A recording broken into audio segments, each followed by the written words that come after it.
আসসালামু আলাইকুম। হাইতু সাহাবা রাজাদার আনম তৃতীয় খণ্ড হইতে পড়াইতেছে। হজরত আব্দুল ইবনে সাদি রাজাদানের মাল ফেরত দেওয়া। হজরত আব্দুল ইবনে সাদি রাজাদান বলেন, আমি হজরত উমর ইবনে খাত্তাব রাজাদানের খেলাফত আমলে তার খেদমতে হাজির হইলাম। তিনি আমাকে বলিলেন, আমি লোকদের নিকট হইতে জানিতে পারিয়াছি যে তুমি মুসলমানদের অনেক কাজের দায়িত্ব গ্রহণ করিয়া থাকো। তারপর যখন তোমাকে তোমার কাজের বিনিময়ে কিছু দেওয়া হয় তখন তুমি উহা অপছন্দ করো এবং গ্রহণ করো না। উহা কি ঠিক? আমি বলিলাম, হ্যাঁ ঠিক। হজরত ওমর রাদিয়াল্লাহু জিজ্ঞাসা করিলেন, তোমার এই উহা গ্রহণ না করার উদ্দেশ্য কি? আমি বললাম, আমার নিকট অনেক ঘোড়া ও গোলাম রইয়াছে এবং সাংসারিক অবস্থাও ভালো। অতএব আমি চাই যে মুসলমানদের জন্য এই সমস্ত খেদমতের কাজের বিনিময়ে সমস্ত মুসলমানদের জন্য সদকা হোক এবং আমি তাদের মাল হইতে কিছুই গ্রহণ না করি। হজরত ওমর রাদিয়াল্লাহু বলিলেন, এইরূপ করিও না, কেননা প্রথমে আমারও এই ধরনের নিয়ত ছিল যা তুমি করিয়াছ। রসুল্লাহ সাল্লাম আমাকে কিছু দিলে আমি বলিতাম, আমার অপেক্ষা অভাবী লোককে দান করুন।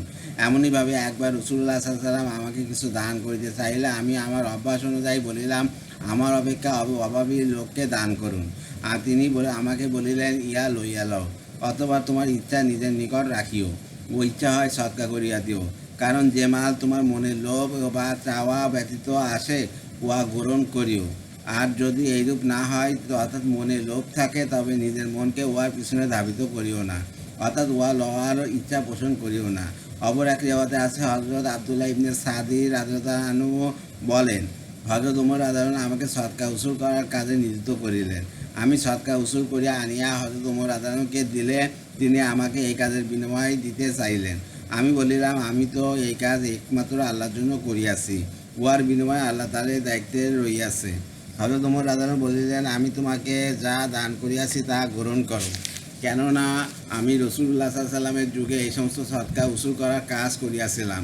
তিনি আমাকে কিছু দিতে চাইলে আমিও তোমার ন্যায় এইরূপ কথা বলিয়াছিলাম যে এরূপ তুমি বলিয়াছ। রাসূলুল্লাহ সাল্লাল্লাহু আলাইহি ওয়াসাল্লাম তখন বলিয়াছিলেন, আমি যখন তোমাকে কোনো জিনিস চাওয়া ব্যতীত দান করি তখন উহা গ্রহণ করিও, তারপর ইচ্ছা হয় নিজে খাও অথবা কাউকে সদকা করিয়া দাও। কানাস।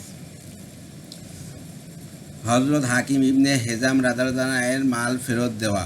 সাইদ ইবনে মুসাইব রাদিয়াল্লাহু বলেন, হুনাইনের যুদ্ধের দিন রাসূলুল্লাহ সাল্লাল্লাহু আলাইহি ওয়াসাল্লাম হজরত হাকিম ইবনে হেজাম রাদিয়াল্লাহুকে কিছু দান করিলেন। তিনি উহাকে কম মনে করিলেন এবং আরও চাইলেন। রাসূলুল্লাহ সাল্লাল্লাহু আলাইহি ওয়াসাল্লাম তাহাকে আরও দিলেন।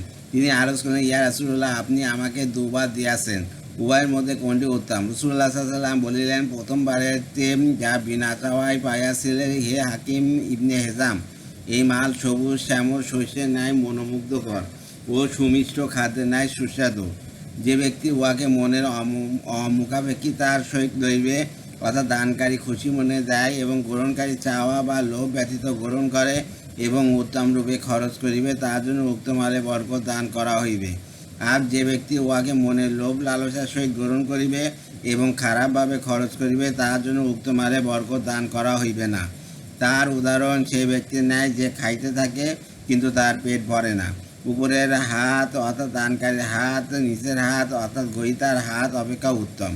হজরত হাকিম ইবনে হেজাম রাদিয়াল্লাহু আনহু জিজ্ঞাসা করিলেন, ইয়া রাসূলুল্লাহ, আপনার নিকট হইতে চাইয়া লইলেও কি এইরূপ হইবে?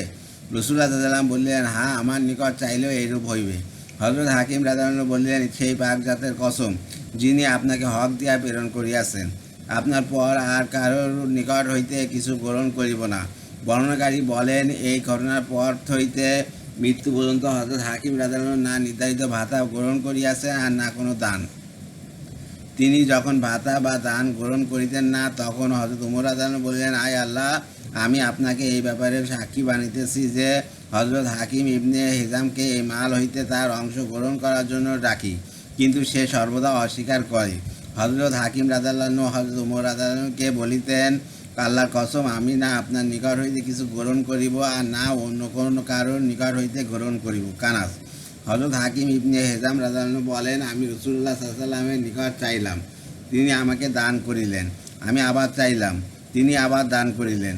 আমি তৃতীয়বার আবার চাইলাম, তিনি আবারও দান করিলেন এবং বলিলেন, হে হাকিম, এই মাল সবুজ শ্যামল মনোমুগ্ধকর ও সুমিষ্ট জিনিস। অথবা হাদিসের বাকি অংশে উপরোক্ত হাদিসের ন্যায় বর্ণনা করিলেন। এই হাদিসের পরবর্তী অংশে উহাও বর্ণিত হইয়াছে যে হযরত আবু বকর রাদিয়াল্লাহু তাআলা আনহু হযরত হাকিম রাদিয়াল্লাহু আনহু কিছু দেওয়ার জন্য ডাকিলে তিনি গ্রহণ করিতে অস্বীকার করিতেন। তারপর হযরত ওমর রাদিয়াল্লাহু আপন খেলাফত আমলে তাকে কিছু দেওয়ার জন্য ডাকিলেন, কিন্তু তিনি উহা গ্রহণ করিতে অস্বীকার করিলেন।